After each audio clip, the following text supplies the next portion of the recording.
The Flower Ornament Scripture. Archive.org. Translated in the Tang Dynasty by the Tripitaka. Master Shramana Shikshananda of Khotan. A translation of the Avatamsaka-Sutra by Thomas Cleary 1993.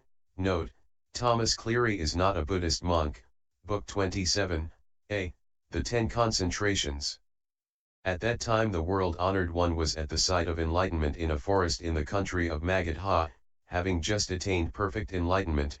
In the hall of universal light he entered the Buddha's concentration on the absolute instant, and by the inherent spiritual power of universal knowledge manifested the body of a realized Buddha, pure and untrammeled, not relying on anything, with no clinging to objects, abiding in the ultimate tranquility of cessation, endowed with great power, without any attachments, able to cause all beholders to gain awakening, appearing as appropriate, in accord with the time, always abiding in one form, which is no form.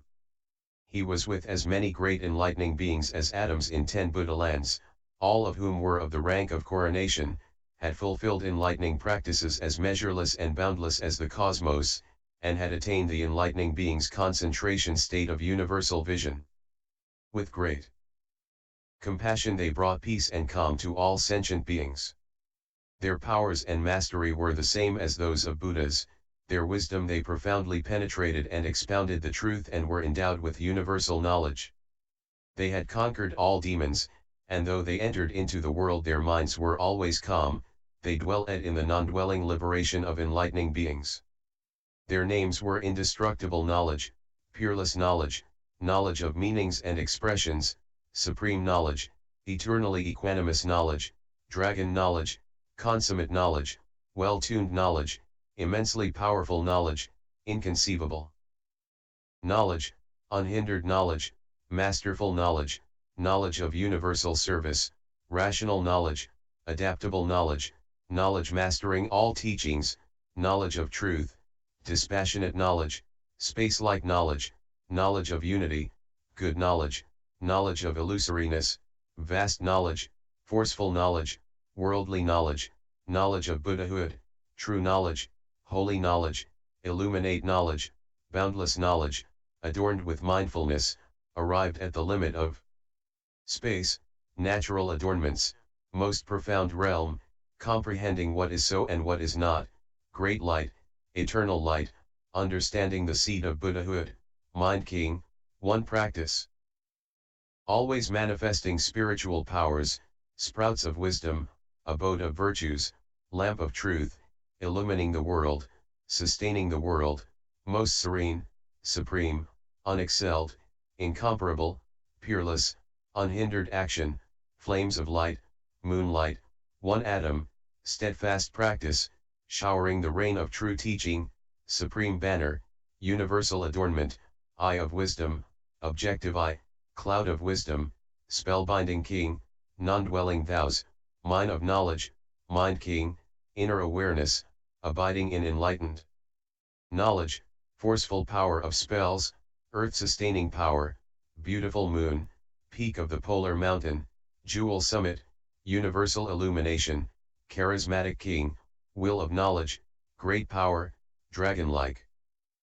Straightforward action, non-regressive, holding the banner of the teaching, unforgetting, caring for all beings, inconceivable certain knowledge, freely unbounded knowledge, inexhaustible treasury of wonderful teachings, sun of knowledge, sun of truth, treasury of knowledge, luster of knowledge, universal vision, true vision, diamond insight, diamond knowledge, diamond flame, diamond wisdom, universal eye, son of Buddhahood, holding the indestructible secret meaning of the Buddha, adornments of knowledge of the sphere of the universal eye, and so on. There were as many such enlightening beings as atoms in 10 Buddha lands, who had all cultivated the same practices of roots of goodness of enlightening beings with Vairocana Buddha in the past. Then the great enlightening being universal I, imbued with the spiritual power of the Buddha, rose from his seat, bared his right shoulder, knelt with his right knee on the ground, joined his palms in respect, and said to the Buddha, "World-honored one, I want to ask the completely enlightened one about something. Please permit me to do so. The Buddha said, you may ask whatever you want, I will explain for you and gladden you. Universal I said, how many concentrations and liberations have the enlightening being universally good and the enlightening beings who live by the vows and practices of universal good attained, that they may enter and exit and abide at rest in the great concentrations of enlightening beings and, by skillfully entering and emerging from the inconceivable vast state of concentration of enlightening beings, are able to command all concentrations, with ceaseless mystical powers. The Buddha said, very good, Universal I, you are asking this for the benefit of the enlightening beings of past, future, and present. The enlightening being universally good is now here, already capable of freely accomplishing inconceivable spiritual effects, beyond those of all enlightening beings, rarely encountered, born of immeasurable enlightening practices. He has purified the great vows of enlightening beings and is unregressing in all the practices he carries out. He has already attained innumerable aspects of transcendence, unhindered access to memory, and inexhaustible powers of elucidation, thoroughly pure and uninhibited. He compassionately aids all beings, through the power of his fundamental vows, forever unwearying. You should ask him, he will explain to you those concentrations, powers, and liberations. Then the enlightening beings in the assembly, hearing the name of universally good, immediately attained inconceivably infinite concentration, their minds unobstructed, silent, and unstirring, their knowledge became immeasurably vast, their realm of experience most profound, without compare. They saw countless Buddhas before them, attain the power of the enlightened, and, of the same nature as the enlightened, they clearly perceived all the past, future, and present. Their blessings and virtues were inexhaustible, and they were endowed with all spiritual powers. Those enlightening beings conceived respect for universally good and urgently wished to behold him. They looked all over the assembled masses but ultimately did not see him, nor did they see the seat on which he sat. This was because of the support of the awesome power of the enlightened, and also universally good's command of mystic power caused it to be so. Then the enlightening being universal I said to the Buddha, where is the enlightening being? Universally good now.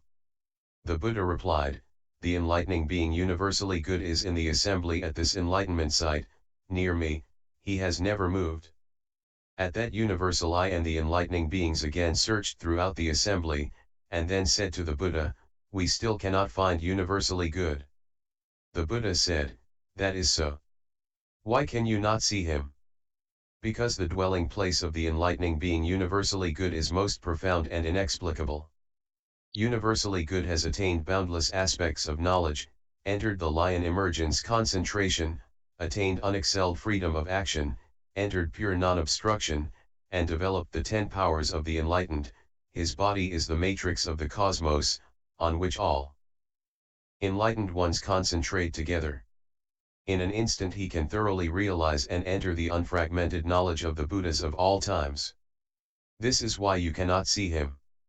Then universal I, hearing the Buddha speak of the pure qualities of universally good, attained 10,000 infinities of concentrations. With the power of concentration he again looked all over, eager to see universally good, but still could not see him. The other enlightening beings could not see him either. Then universal I rose from concentration and said to the Buddha, I have entered 10,000 infinities of concentrations and sought to behold universal good but after all have not succeeded. I do not see his body or physical actions, his speech or conversation, his mind or mental activity, his seat or his place, none of them is visible. The Buddha said, so it is, so it is.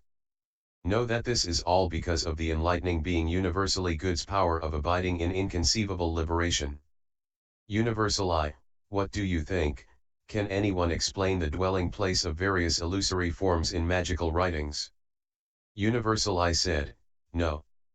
The Buddha said, Universal I, if illusory forms in illusions cannot be explained, how much less can one enter or see the esoteric physical realm, the esoteric verbal realm, or the esoteric mental realm of the enlightening being universally good? Why? Because the realm of universally good is extremely profound, inconceivable, without measure, beyond measure.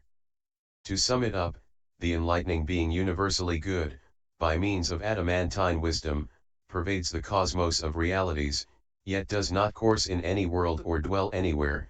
He knows that the bodies of all beings are not bodies, and have no coming or going.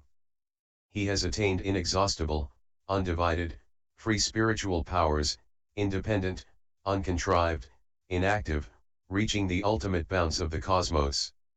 If any can get to see the enlightening being universally good, or get to attend him, or get to hear his name, or think about him, or remember him, or believe in him, or strive to observe him, or orient themselves toward him, or properly seek him, or initiate vows, continuing uninterrupted, all will gain benefit. None of this is in vain. Then Universal I and all the other enlightening beings, their hearts conceiving longing to behold the enlightening being universally good, spoke these words: honor to all the Buddhas, honor to the enlightening being universally good. Saying this 3 times, they bowed in respect.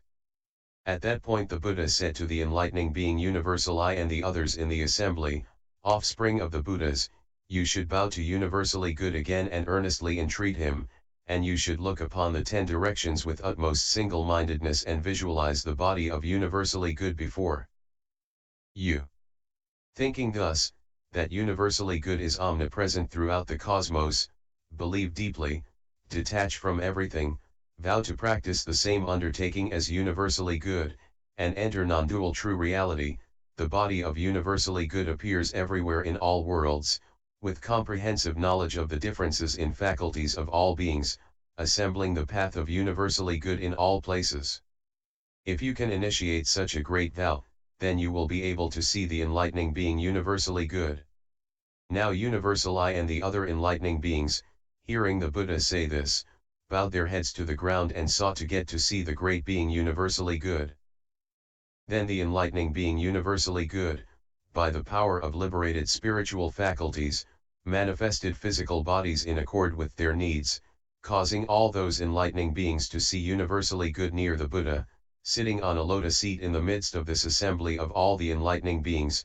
They also saw him with all the Buddhas in all other worlds, continuously coming from there. They also saw him with all those Buddhas, expounding all practices of enlightening beings, revealing the path of omniscience, explaining all enlightening beings' spiritual powers, distinguishing all enlightening beings' charismatic virtues, and showing the Buddhas of past, present, and future.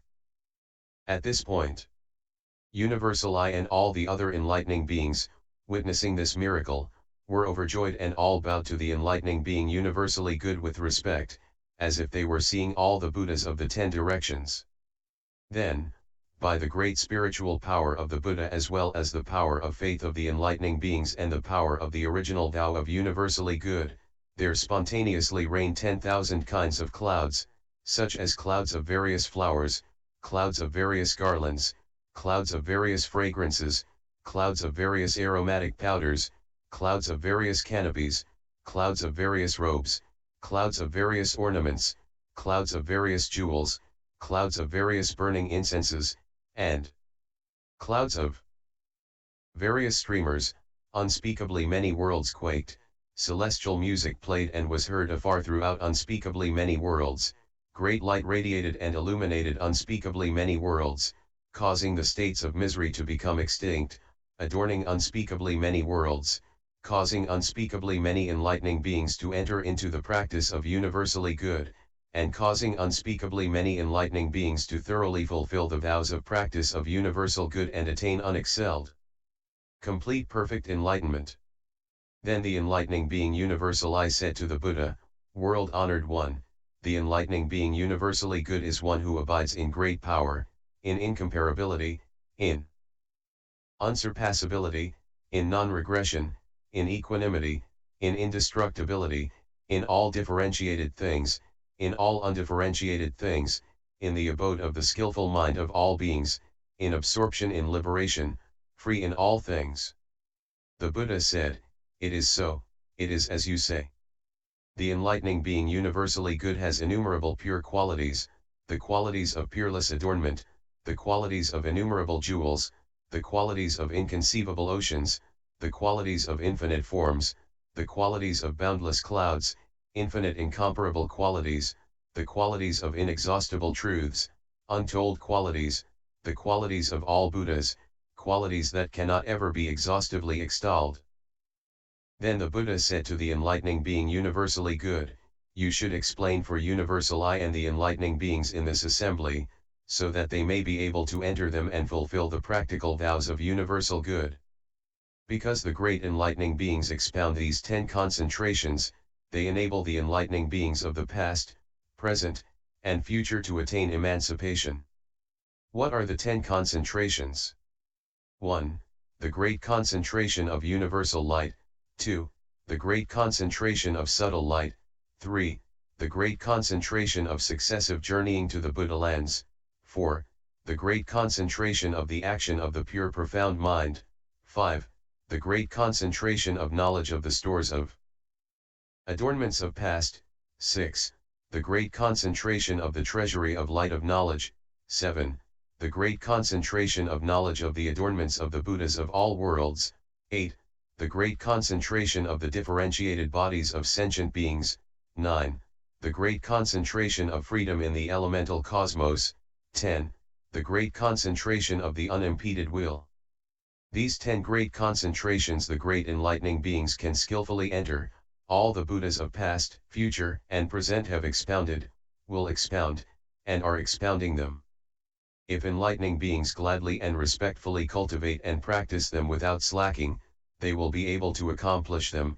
Such people are called Buddhas, they are called those who have arrived at thusness, and they are called people who have attained the 10 powers, and they are called guides, and they are called great leaders, and they are called omniscient, and they are called all-seers, and they are called those who abide in non-obstruction, and they are called those who have comprehended all objects, and they are called masters of all spiritual truths.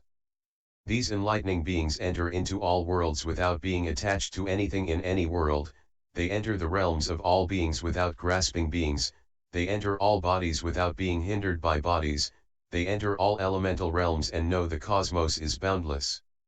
They draw near all the Buddhas of all times and clearly see all the Buddha's teachings, they skillfully explain all words and comprehend all provisional names. They accomplish the pure path of all enlightening beings and are firm in all the different practices of enlightening beings. In a single instant they attain all knowledge of past, present, and future, and know all things in all times.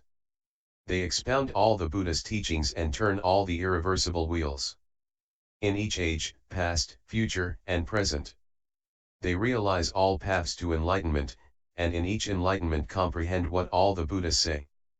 These are the gates of the characteristics of the principles of enlightening beings, these are the gates of the knowledge and awareness of enlightening beings, these are the gates of the invincible knowledge of all means of liberation, these are the gates of the practices vowed by the universally good enlightening being, these are the gates of the undertakings of penetrating spiritual powers, these are the gates of all mnemonic command and powers of elucidation, these are the gates to the differentiations of all things of past, present, and future, these are the gates of manifestations of all Buddhas, these are the gates to stabilizing all beings by universal knowledge, these are the gates to beautifying and purifying all worlds by means of spiritual powers of Buddhas.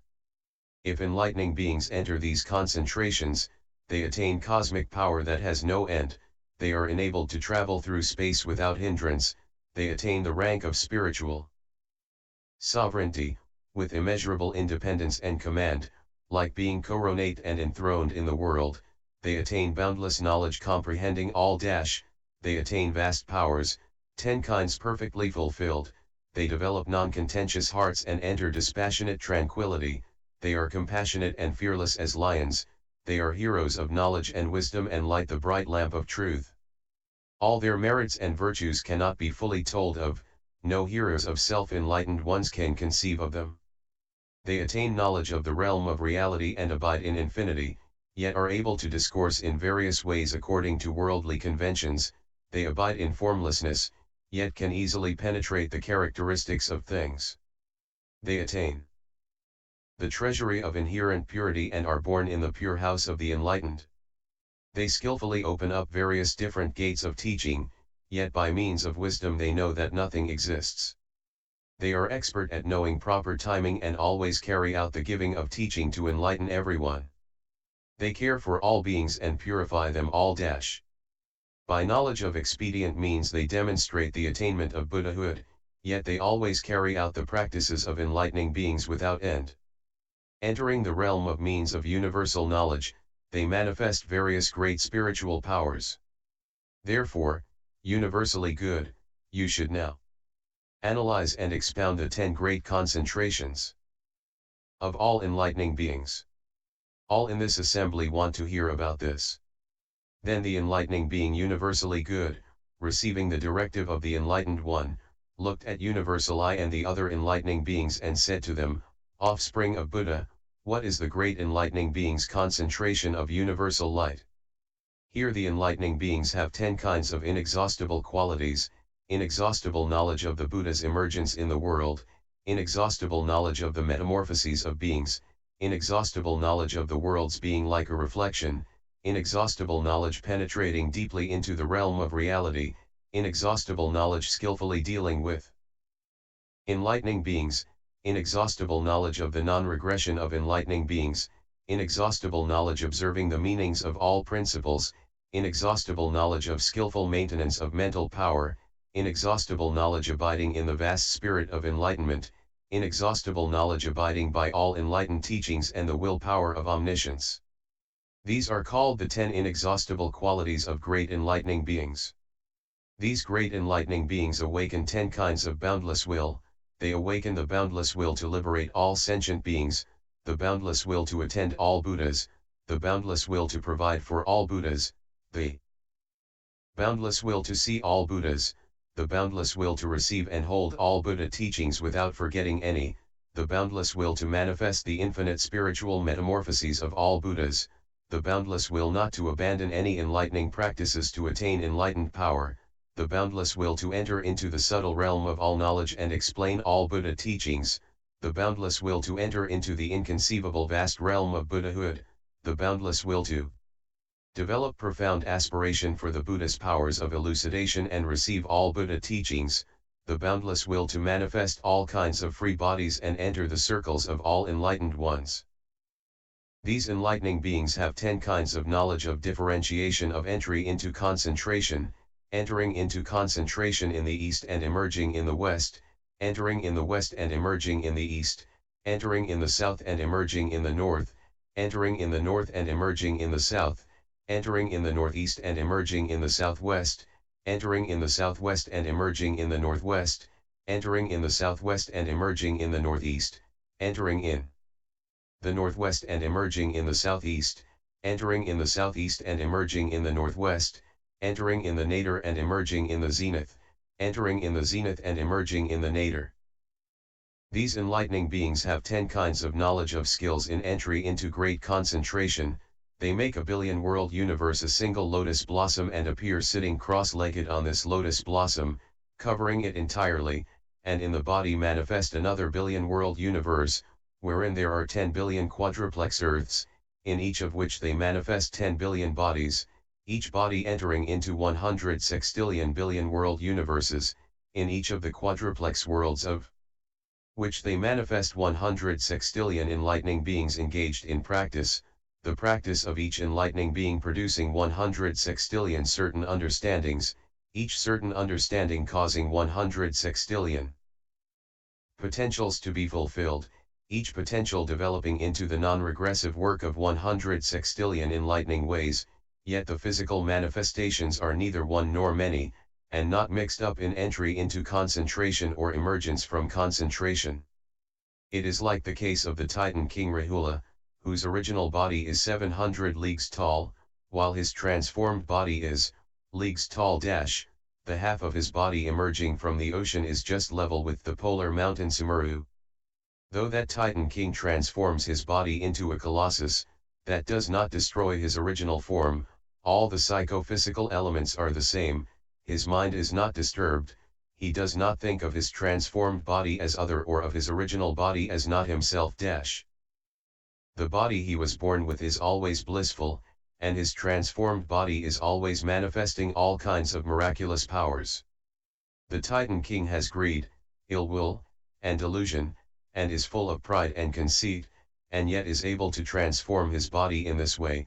How much the more so the enlightening beings who profoundly realize that mental states are like illusions, that all beings are like dreams, that the appearance in the world of all Buddhas is like reflected images, that all worlds are like magical productions, that all speech is like echoes. They see reality as is and have reality as their body, knowing all things are inherently pure, realizing that the body and mind have no real substance. Their bodies are omnipresent in infinite realms and by the great light of Buddha knowledge. Purify and practice all the deeds of enlightening beings. Enlightening beings in this concentration transcend the world and are detached from the world, nothing can disturb them or overpower them. Just as when a monk contemplates inside the body and dwells in the view of impurity, seeing the body as impure, so do enlightening beings in this concentration observe the reality body, seeing all worlds enter the body, therein seeing all mundane realms and phenomena without any attachment to them. This is called the great enlightening being's practical knowledge of the first great concentration, of universal light. What is the great enlightening being's concentration of subtle light? Here enlightening beings can enter as many billion world universes as there are atoms in a billion world universe, and in each world manifest as many bodies as atoms in a billion world universe, each body emitting as many lights as atoms in a billion world universe, each light revealing as many colors as atoms in a billion world universe, each color lighting as many worlds as atoms in a billion world universe, in each world pacifying as many beings as atoms in a billion world universe. The enlightening beings know all the various dissimilarities of these worlds, that is, the clutter and pollution of worlds, the purity and cleanness of worlds, the causes of worlds, the structures of worlds, the concomitants of worlds, the colors of lights of worlds, the comings and goings of worlds. The enlightening beings know all these and enter all these, and these worlds also enter the bodies of the enlightening beings, yet the worlds have no mix-up or confusion and the various phenomena do not disintegrate or vanish either. It is like when the sun comes out and circles the polar mountain, illumining the mountains made of 7 precious substances. On those mountains of 7 precious substances and in the valleys in between them are light beams clearly shining. The sunbeams on the jewel mountains all appear in the lights of the valleys, and the sunbeams in the valleys all appear in the lights of the mountains. In this way they mutually reflect back and forth. Sometimes it is said that the sunbeams emerge from the mountains of 7 precious substances. Sometimes it is said that the sunbeams emerge from the valleys between the mountains. Sometimes it is said that the sunlight enters the mountains. Sometimes it is said that the sunlight enters the valleys, but the sunbeams reflect back and forth boundlessly. Their nature is not existent, not non-existent, not abiding in the mountains, not apart from the mountains, not dwelling in the water, not apart from the water. So it is also with enlightening beings in this vast concentration of subtle light. They do not dissolve the features of the structure of the world, do not annihilate the natures of the phenomena of the world, do not dwell within the world or outside the world, they do not discriminate anything in any world, yet do not destroy the features of worlds. They see all things as one form which is formless, and yet do not destroy the identities of things. They abide in real thusness, never leaving it. It is like a magician, expert in magical arts, standing at a crossroads performing magic tricks. In one day, in the space of a moment, he may manifest a day or a night, or he may make it appear to be 7 days and nights, or a fortnight, a month, a year, a century. According to desire, he can manifest the appearance of cities, towns, villages, springs, streams, rivers, seas, sun, moon, clouds, rain, palaces, mansions, houses, all of this complete. Yet he does not destroy the original 1 day or 1 hour by making it appear that years have passed, and the brevity of the actual time. does not destroy the appearance of the passage of days, months, or years. The illusory appearances clearly show, yet the actual time is not extinguished. In the same way great enlightening beings, entering this vast concentration of subtle light, manifest countless worlds entering into one world, each of those countless worlds having earth, water, fire, and air, oceans and mountains, cities and towns, groves and houses, abodes of various kinds of beings complete with all kinds of adornments. They have realms of desire, of form and of formlessness, solar systems and galaxies, acts and consequences, death in one place and rebirth in another, all the times and seasons of all worlds, moments, days, nights, fortnights, months, years, centuries, eons of becoming and eons of decay, polluted lands, clean lands, big lands, small lands, Buddhas appearing therein, in Buddha lands that are pure, with circles of enlightening beings and autonomous spiritual powers teaching sentient beings.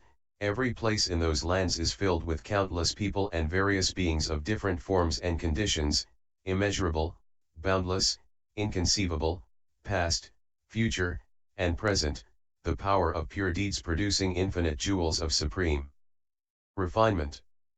They show all such things in one world, wherein the enlightening beings all see clearly, entering into all, observing all, contemplating all, comprehending all, knowing all truly by means of inexhaustible knowledge.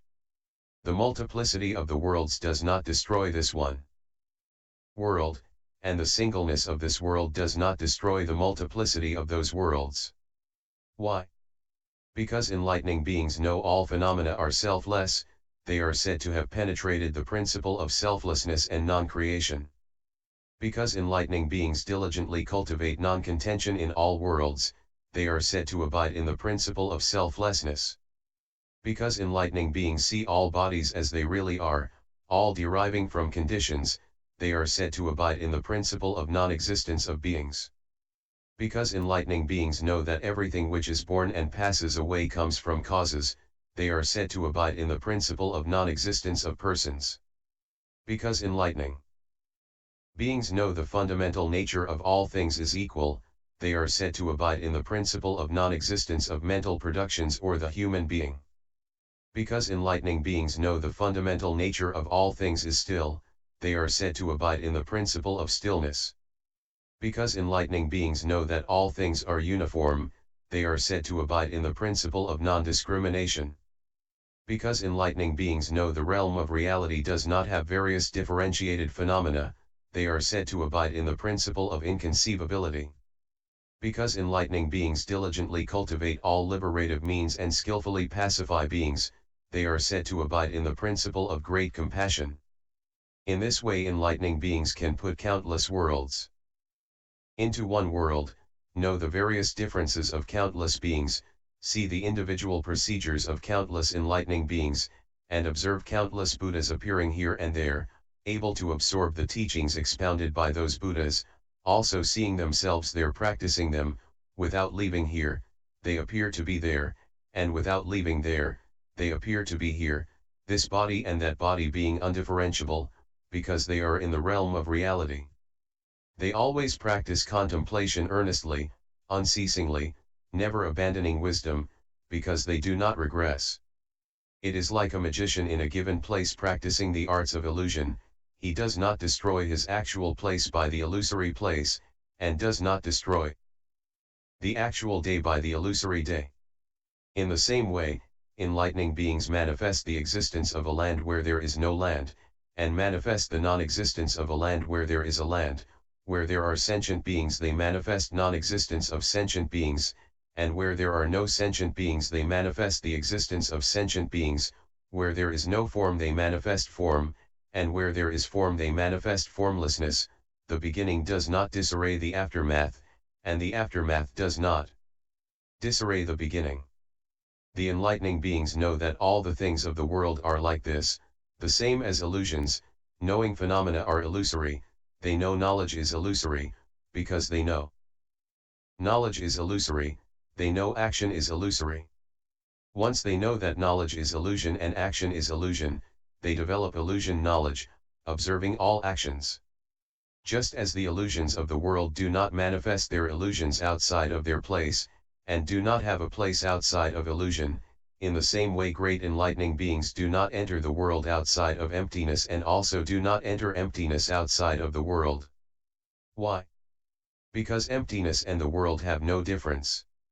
Living in the world is also living in emptiness. Great enlightening beings are able to perceive and cultivate the various different adorning activities of all worlds within emptiness. In a single instant they are able to know countless worlds, becoming or decaying, and also know the continuity and succession of all ages. They are able to manifest countless ages in a single instant without enlarging the instant.